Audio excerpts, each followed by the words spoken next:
Hello everyone, welcome to this session of Class 6 Mathematics, and I am your Anu from MathSchool.1.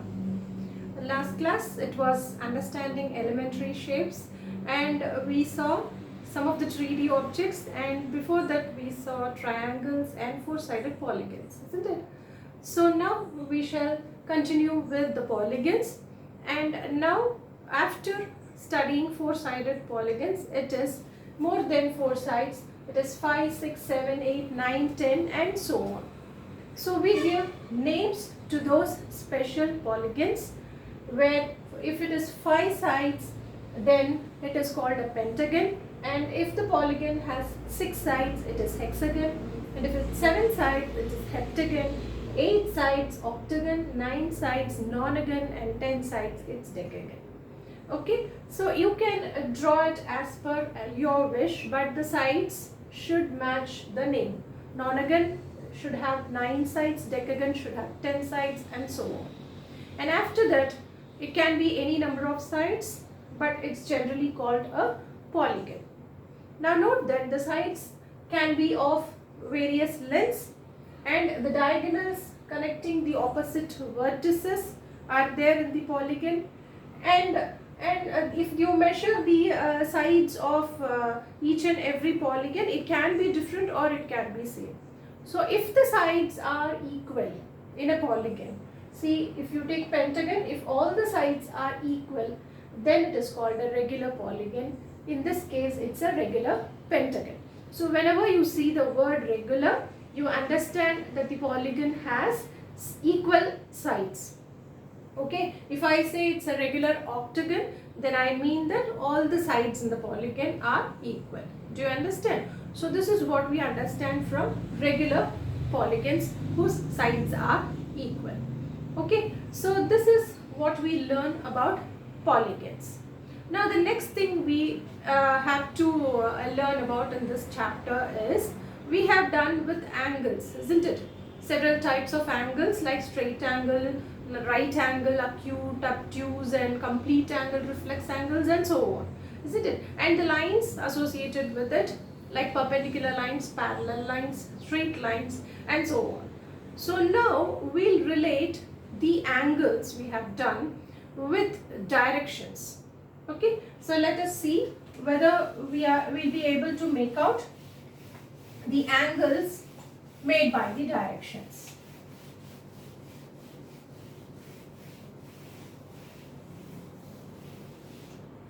So the angles, the angles made by the directions, in the sense, the angles don't make directions don't make angles, right?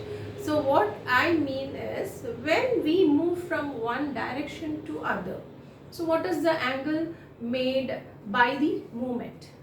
When we move or when we revolve around the directions, what are the angles associated with our movement? So we try to correlate the angles and the directions. So let's see. So this is what we generally do while marking directions: north, south, east and west, isn't it? And now I have drawn perpendicular lines, two lines which are perpendicular to each other. I say they are perpendicular because the angle between them is 90 degrees, isn't it? So this is what is the reference line we always do for directions, and they are perpendicular to each other. Then if they are perpendicular to each other, the angle between them is 90 degrees. So that is confirmed, isn't it? So when I start moving from north to east in the clockwise direction, so what do you mean by clockwise direction? So how the minute hand or the hour hand moves in a clock. So that is clockwise direction, isn't it? So from north to east, when I move, I make 90 degrees. That is, the angle made in between north and east in the reference line is 90 degrees. Okay, so from east to south, it is 90 degrees again. From south to west, it is 90 degree again, and from west to north, it is 90 degrees again. Do you understand? So 90 degrees because it's perpendicular. The lines between the north and the east, see the line, the angle between the north line and the east line is 90 degrees. Do you understand? Now, if I move from north to south at a stretch, What is the angle formed? 90 plus 90, it is 180. If this is 90 and this is 90, this is 180. So for half the revolution, isn't it? So this is from, if I start from north and move one complete revolution and again reach north, it will be a full complete revolution, isn't it? This is half the way through. So 180 degrees is formed. How? Because from north to south I have drawn a straight line. So we know straight line forms 180 degrees, isn't it? So this is 180 degrees. Now again from south to west, I said it is 90 degrees, isn't it? From west to north, it is again 90 degrees. From south to north, when I reach north again, from starting from north, coming to south, and then from south to north again, it makes total 180 degrees. So what is the total angle made by me if I move from north and reach north again? It is one complete revolution, that is 180 plus 180, it is 360 degrees. So that is what the total angle, all the complete angle says. The angle is 360 for a complete angle. Do you understand? So this is how we correlate angles with the directions. Okay. So now if this is one complete revolution, see, one complete revolution has been divided into 4 parts, isn't it? 4 parts. From north to east is 1, east to south is 1, and south to west is 1, and west to north is 1. So there are 4 parts, and from north to east, if I complete the revolution, it is 1/4 of the revolution I complete, isn't it? So for one complete revolution, this is one complete revolution, and from north to east, it is 1/4 of my revolution. Likewise, this becomes 1/4 of the revolution, and these two together becomes half of the revolution, 1/2 of the revolution, isn't it? So again this becomes 1/4 of the revolution, and this is also 1/4. Now 1/2, 1/4. That is 1/4 plus 1/4 plus 1/4. It is 3/4 of the revolution from north to west, and from west to north it is again 1/4 of the revolution. So 3/4 plus 1/4 will give you one complete revolution.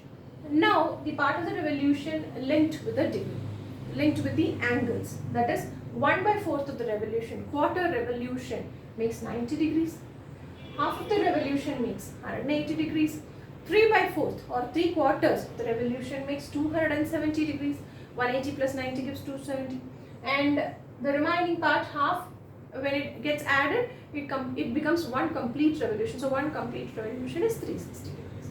Now do you understand how do we match the directions and the angles together when it comes to a circular movement or a revolution?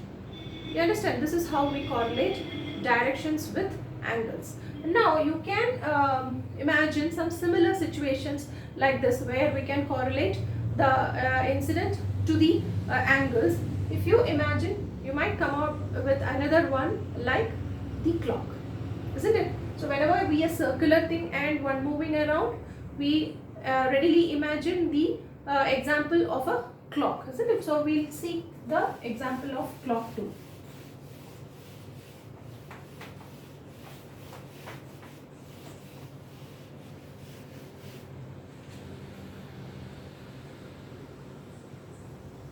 See, in a clock you have 12 here,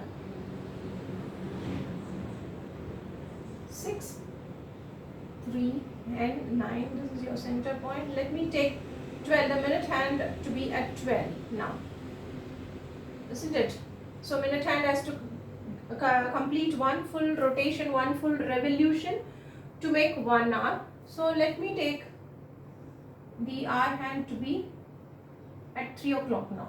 First from 12 o'clock, see, this is 12 o'clock position. From 12 o'clock it has come to 3 o'clock now. Okay, do you understand? So this is 3 o'clock position. So for 3 o'clock position, actually before seeing this, let us divide the clock to, in case of direction, like the way we split the direction. That is, this is 1/2 up to 6. From 12 to 6 it is 1/2, and the 3/9 position is another half. We make the total clock into, and so this partition this partitions the whole clock into 4 parts, isn't it? From 12 to 3 it is one, 3 to 6 is another part, and 6 to 9 is another part, and 9 to 12 is another part. Just like what we did in the directions, the same we are going to do in the clock too, because it looks similar, isn't it? So for 3 o'clock, from 12 o'clock to 3 o'clock it has come now. So this position where the 2-minute hand and the hour hand lies perpendicular to each other. So it makes the degree 90 degrees, isn't it? It makes an angle 90 degrees. Now from 3 o'clock, see, imagine from 3 o'clock it has passed 4 o'clock, 5 o'clock, and it has come to 6 o'clock now, isn't it? So when it has come to 6 o'clock, see, from 12 o'clock it has moved on to 3 o'clock, it has made 90 degrees, and from 3 to 6 now it has moved, so it has made again 90 degrees. Okay, and both the 90 degrees together makes 180 degrees. That is from 12 to 6. See, when it is at 6 o'clock position, what is it like? It's like a straight line, isn't it? So straight line makes 180 degrees, isn't it? Now next, after making 6 o'clock, it moves on to 7 and 8, and now it is in the 9 o'clock position. Okay, at 9 o'clock, see, 12 and 9, how it is? It's again, it comes from 6 to 9, so it has made 90 degrees, another 90 degrees, isn't it? So from 6 to 9, it has made another 90 degrees, and from 9 to 12, it is another 90 degrees. Now it is going back to 12 again. So it goes back to 12, it becomes 0 degrees, or it has made another 180 degrees. It has completed 180 degrees. So when it starts fresh, when it starts from 12 o'clock, when it is at 12 o'clock and it is going to start another complete revolution, then at 12 o'clock we say it's 0 degrees. But after completing this from 6 to 12, it is totally 180 degrees for this half. For this half it is 180, and for this half it is 180. So totally it is making 360 degrees for one complete revolution. Do you understand? So this is 1/4 of its total hours, and this is 1/4, and this is 1/4, and this is also 1/4 of the total hours. So for minute hand to make one complete revolution, the hour hand completes for one complete revolution, the hour hand moves one place, isn't it? For 1 hour it moves 1 hour. So for 1/4 of the revolution, how many places the hour hand goes? 1, 2, 3. 3 places it goes, isn't it? So 1/4 of the revolution, the hour hand completes 3 hours. That is equal to 90 degrees. Okay, so that is how we correlate time and the part of the revolution and the angle made.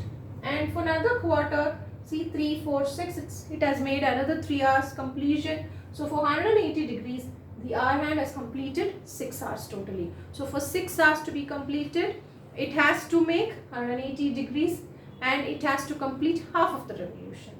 So you correlate the part of the revolution and the angle made and the hours which has passed. Okay, so that is how we integrate all the things we know, all the things we have learnt, and we integrate them with one another to study them better.